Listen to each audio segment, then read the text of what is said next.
People, the future is scary. Honestly, I'm ready for it, but not really. Can't tell you what to say or like how to feel. The video I'm about to show you is how SpaceX will build a city on Mars.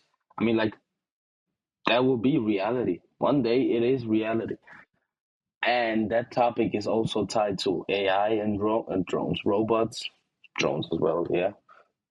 So everything's, all the things like, they come back together. And it makes sense why certain things are being done by certain people. It makes sense, even though like it's crazy. Before we get into it, like, comment, subscribe, turn on notification, let that bell ring you. We all gotta say it. We all gotta do it. Let's go. There, For the people who are new here, I usually like to bring like in like a cool video every once in a while. Like, it's kind of off topic. You can turn your brain off, but like behind that video is still those topics that I think are very important: politics, resources, resource management, oil, energy, AI, computer, technology, like how this stuff will evolve. But I like these kind of videos, so like, yeah, he who sees too much ends up not fitting in anywhere. So people can just turn their mind off every once in a while, but not everybody. So it's a mixture of what that video will do. will be a city on Mars in the year 2050. It will be humanity's second home, our first outpost away from the shelter of the Earth, and a construction project Imagine, that will bro. cement our future as a multi planet species. There will be intergalactic conflicts about the places. I mean, like, we have it here with Greenland. Look at this. We I'm not American. They are invading Venezuela. Next, Greenland, it says on the list. Maybe Iran even. Can you imagine the problems on Mars? I mean, god damn. And the resources we could take from that planet. It's all about resources and data. Resources and data. And SpaceX is data shows determined to make resources. this vision a reality, but it's going to require more than just ambition Yeah, it's and big cool, my rockets to colonize Spartan. Mars. The biggest thing that would set a Mars city apart from some other off world colony, like a moon base, for example, is this idea of being self sustaining. You see, a person living on the moon could still return to the Earth as often as they like. There's only about 1 day of travel time between the two, and likewise, that would mean that any resources the people of the moon might require from Earth would be within easy reach at all times. Mars is a different story. Now we are looking at 8 months of travel time one way from Earth. This could be improved in the future with nuclear propulsion systems, but even if that works out as good as can be expected, the trip to Mars would still be around 45 days. That means the people of Mars cannot be dependent on the resources of Yeah, Earth. They have to learn to harvest everything that the red planet has to offer, and what it has that's is true. really not much. But that will drive the It's not much, but it certainly is. It certainly is. Like, I believe that there was life on that planet before we got to Earth, or like before civilization got created on this planet. I actually believe that. That okay, I'm getting proved wrong. I mean, like, if we use that planet and we skipped to Earth, like, somehow to create here and use that planet, like, if we came from Mars, yeah, that energy was already being taken, like, used, and makes sense. Sometimes less talking is more. creation of a massive industry on Mars to extract those resources and transform them into the necessities of human life. With the idea being that one day the ships from Earth will just stop. Whatever the reason for that might be, support from our homeworld will come to an end and humanity will continue on from our second planet. This is going to require around 1 million people or more to be living and thriving in a Martian city before anything Imagine. goes wrong on Earth. So that means we need to build deep roots on Mars, both figuratively and literally. First, there were robots. The planet Mars will be inhabited.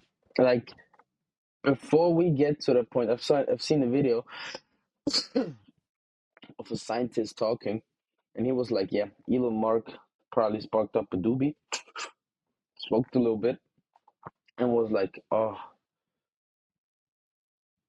I'm gonna create robots." Yeah, because like if we perceive Elon Musk's action as a single-handled version of his action, if we perceive it in the singularity, it doesn't make sense. Robots, why?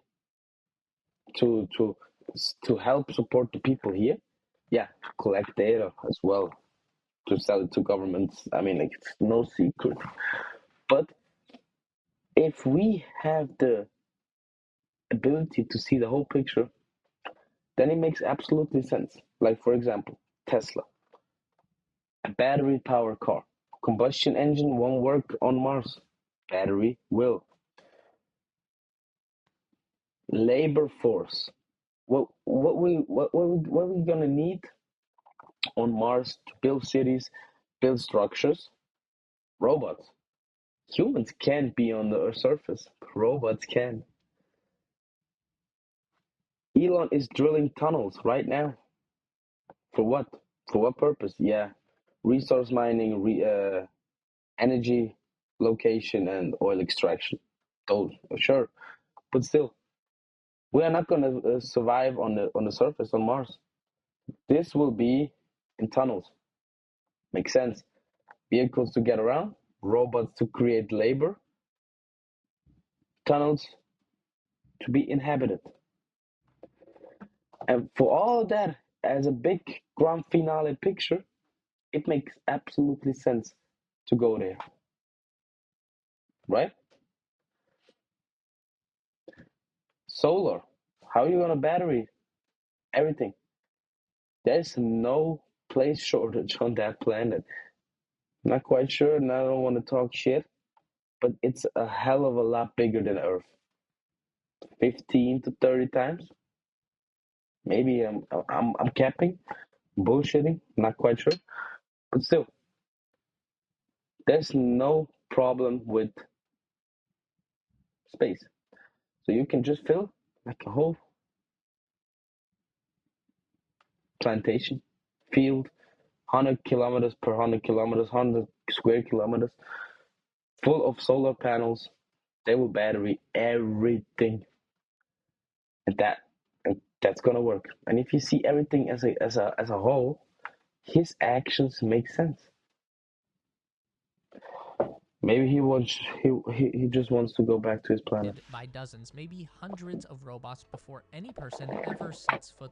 But we can go to Mars right now. But if the robots are trained to work and labor and build and blah blah blah, of course these structures need to be sustainable.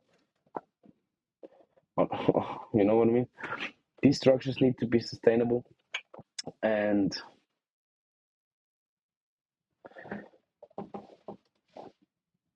that's a good cool picture actually.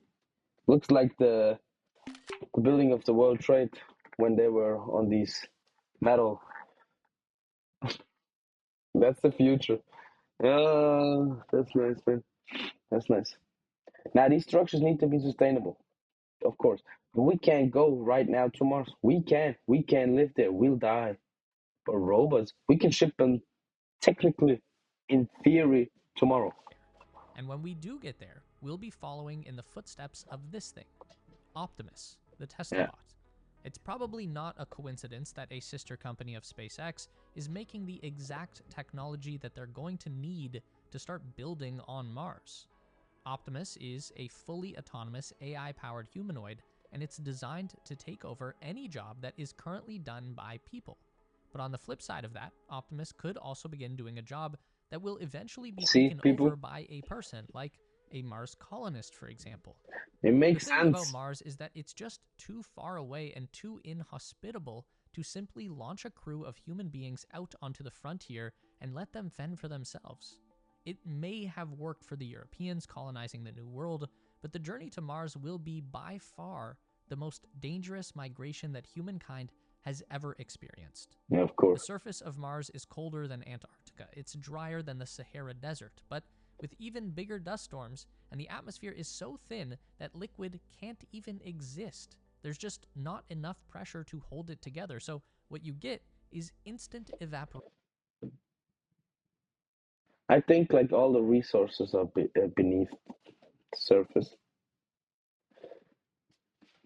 I actually think that.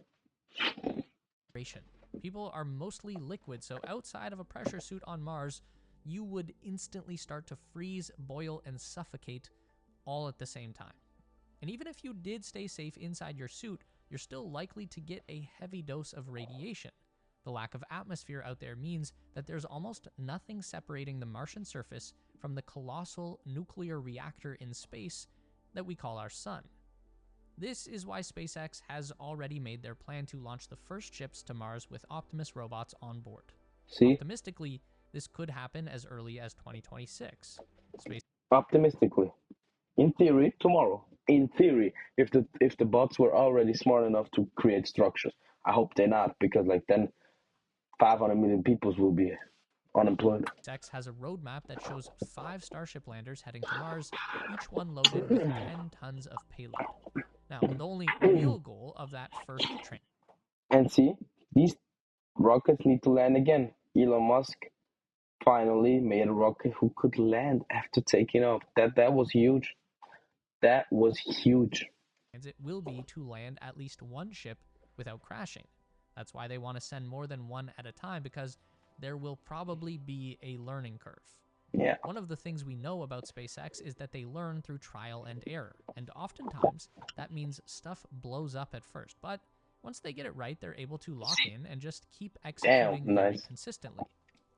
So, assuming that one ship lands safely and releases a handful of Optimus robots into the Martian landscape, they're still not going to have a whole lot to do until the next wave arrives. 2 years after the They're first just gonna stand successful around. landing, Imagine like, oh, the pictures, the memes. There will be beyond. There will be beyond.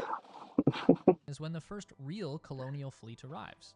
20 Starship landers, each carrying 75 tons of cargo, most of which is going to be infrastructure for the Yeah. first people to arrive. Now, let's talk about where this Mars colony is going to be located. SpaceX has already identified the Arcadia region as a prime candidate for settlement. This is All right. just northeast of the volcano Olympus Mons, the tallest mountain in the entire solar system. Arcadia is a flat plain that's close to the equator, yet still believed to contain large deposits of water ice, which is going to be the single most important resource on All right. Mars for a couple of reasons. When we talk about the infrastructure that the Optimus robots are going to be building for their future human comrades, there are 2 critical machines that they need to get up and running. One is a water treatment plant. People need to drink, but water is really heavy. Just bringing enough of it to keep everyone alive on the 8-month journey from Earth to Mars is going to be a challenge, and that already involves using a lot of recycled water. But there are only so many times that you can turn last night's pee into this morning's coffee. Now, the cool thing about water is that That's it true. can serve many purposes beyond just hydration. For example, you can break water apart into 2 base elements, oxygen and hydrogen. So as part of the same process that converts ice into drinkable water, our robot scouts can also produce oxygen for future colonists to breathe. Then there's hydrogen, not particularly useful for human consumption, but very important for making rocket fuel. Now here's something to consider in the long run. Signing up to be a Mars colonist is probably going to involve a one-way ticket to the Red Planet, but in the short term, before we have a big awesome city for everyone to live in, people are going to want a return trip. And just like with water, rocket fuel is very heavy. Just bringing enough of it to last the journey and land on Mars will be difficult, which means there won't be fuel left over to launch a second time and come all the way back to Earth. So a second big infrastructure project for the Optimus bots is going to be constructing a rocket fuel production plant. Now, there are some rockets that burn pure hydrogen as their fuel source, but it's not a popular choice because hydrogen is a very difficult element to work with. It's very prone to weird chemical reactions and is extremely hard to contain because it's the lightest element in the universe. Bro, I was always fascinated by the way those rockets just start to move. It's absolutely crazy, man. It's absolutely crazy. That's peak engineering, in my opinion. God damn. I couldn't even stand up there. I'm so afraid of heights.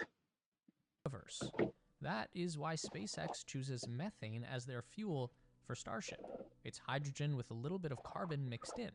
One carbon atom for every 4 hydrogen atoms, and that carbon just helps to stabilize the mixture and weigh it down enough to make this whole process a lot easier. Now, we know hydrogen comes from water, but carbon will come out of thin air, literally.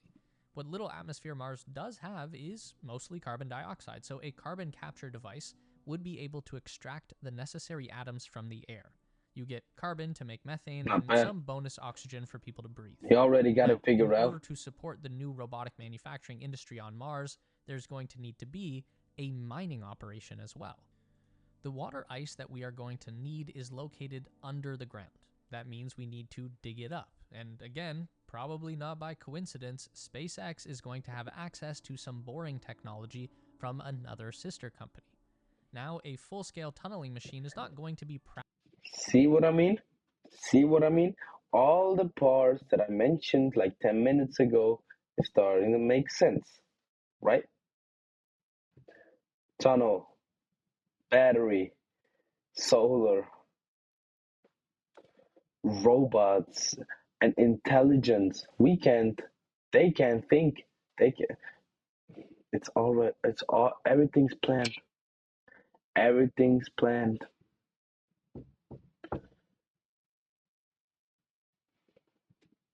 practical for early construction on Mars, but taking that same design and scaling it down into a Martian mining rig is going to start unlocking those resources that make it possible for humans to survive and eventually create a sustainable colony. As a bonus, all of the soil and rock that they dig up while mining can be processed into a kind of asphalt and used to lay down hard surfaces for roads and landing pads. And that is where we end up about 2 years after our first large-scale robot landing. This could be as early as the year 2030. There's nothing wrong with a little optimism from time to time. And now it's time for the first people to arrive on Mars as part of this massive Starship fleet with 100 landers, each carrying 150 tons of cargo. There are Damn. going to be 2 new construction projects that need to begin once the first human settlers arrive. One is a power plant. Up until now, the robots have only needed enough electricity to recharge their batteries, something that could easily be handled by a few solar panels. But now that people are here, their energy needs are going to be much higher. So once the power plant is ready, all of the infrastructure that the robots have been building gets turned on. Life support systems that provide oxygen, water, heat, and air pressure Yeah. need to run Just imagine. 24/7. That's why I said I'm scared of the future, but I'm still hyped. I'm so hyped. Like that's some cool stuff.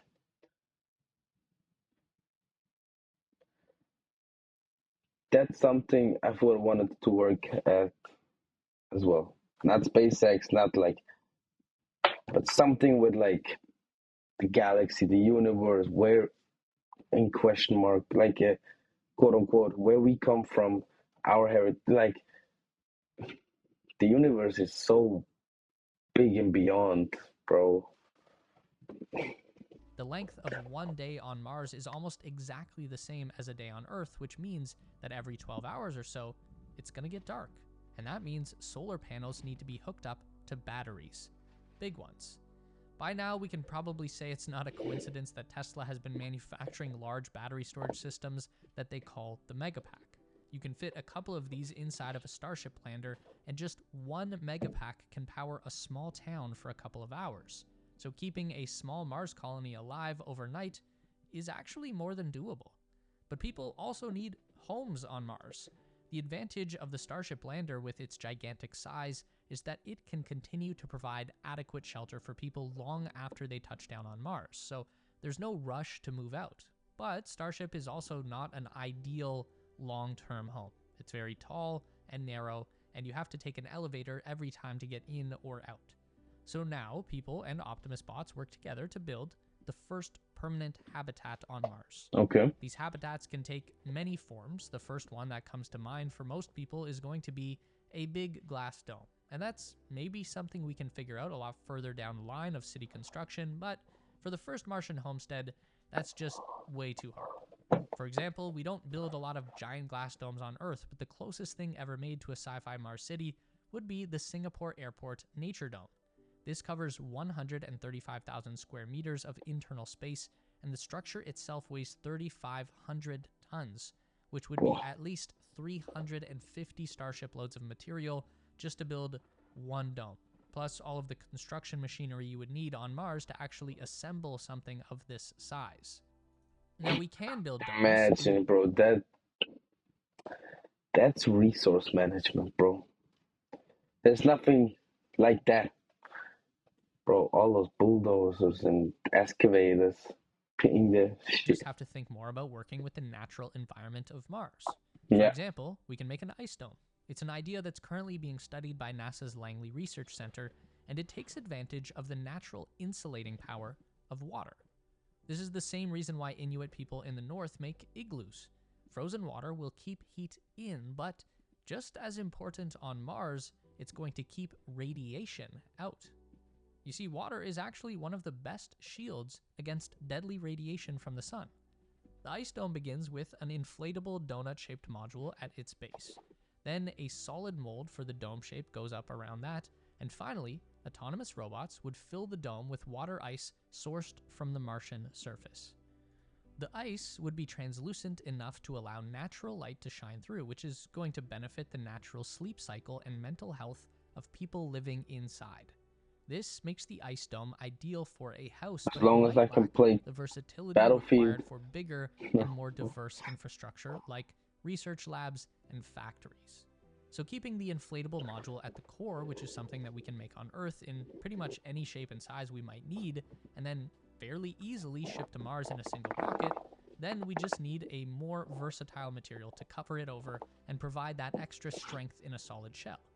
Again, we need to take advantage of local resources. So if ice mining operations are going to keep progressing as humans arrive, then we're going to end up with plenty of rock that gets dug up along the way to finding that ice, which we can then turn around and use as construction material. We already looked at using this mining waste to make asphalt, but for building a sturdy shell around an inflatable house, we'll need something that's more like concrete. In order to do this on Mars, you need a binder. That's going to help the rocks stick together and form into a solid material. And this binding agent is They gotta also figure going it to be out, easy bro. to find It's in our gonna Mars happen. colony It's gonna because happen. it's going to come from human waste. This is a What? concept because, and this binding agent is also going to be easy to find in our Mars colony because it's going to come from human waste. For real? This is a concept often referred to as astrocrete or biocrete, and it actually turns the bodily fluids of astronauts into a building material. The Bro. idea for biocrete comes from a study at the University.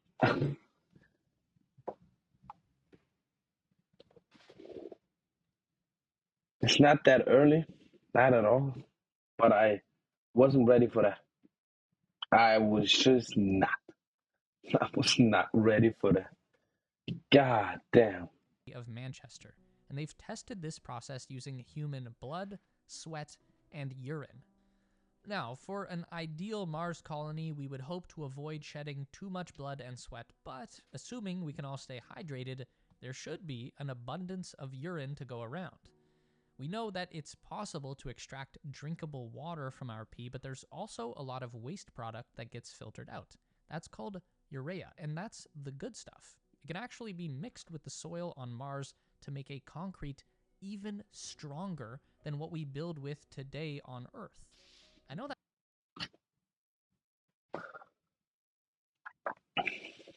I'm flabbergasted. I don't know what to say. Damn. sounds crazy, but medieval It's stonemasons actually used to mix animal blood into their mortar when they were building castles to make it strong. So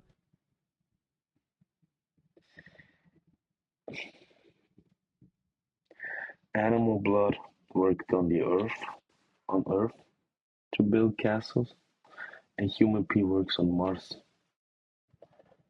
Bro, it's crazy how a lot of things just work out. You guys ever have that feeling of like, yeah, the guys explaining to, for example, why a helicopter is taking off? Like he's explaining all the mechanical stuff and electronical and that and that. But why? Why? I get that a lot, a lot. Like for example, why is hydrogen more flammable? Why is it used? Why? Because it is hydrogen and flamm. But why? How does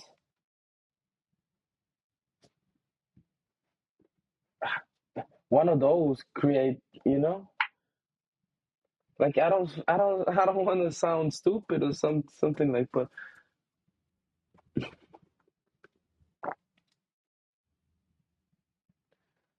I don't get it.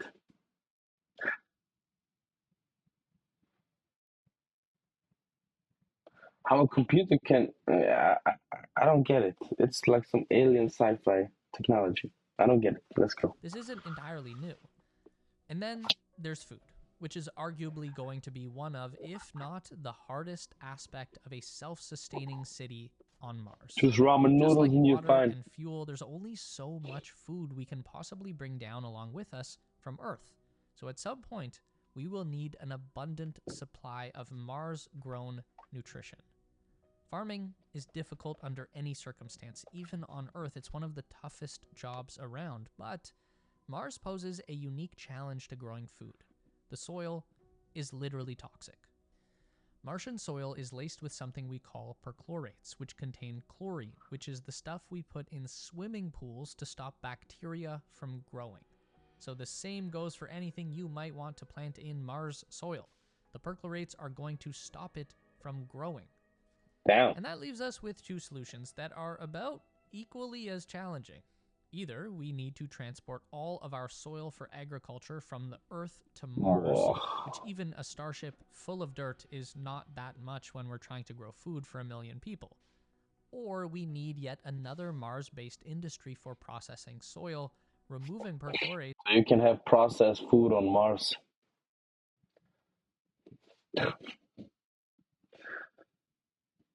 It's not a far fetch. and making sure that there's adequate nutrients available to make it viable for growing plants. Now, luckily, there's another outlet for repurposing human waste. If urine can be used to make cement, then the number two can be used to fertilize the fields and feed 1,000,000 people. No one said this was going to be pretty, but if we can lock down those basic necessities of life, power, water, oxygen, shelter, food, and if That video took an unexpected turn. Lol.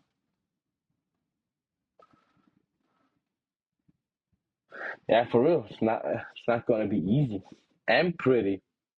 He's definitely right about that. we can produce those things in a way that is self sustaining, that doesn't rely on the Earth to ensure the future Looks like survival of Area humans on 51. Mars, then this is the first step towards becoming a true multi planet species. Now, where do we go next?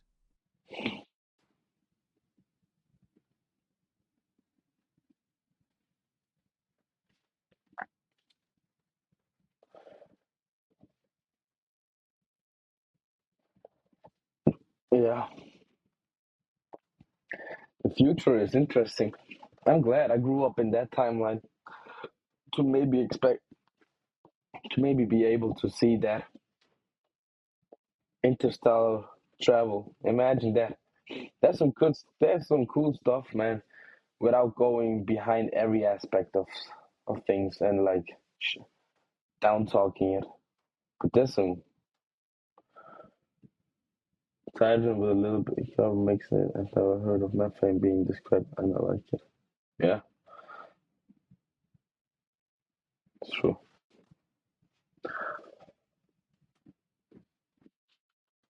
The future's crazy, man, and we'll see what the future holds. But you never know. With that being said,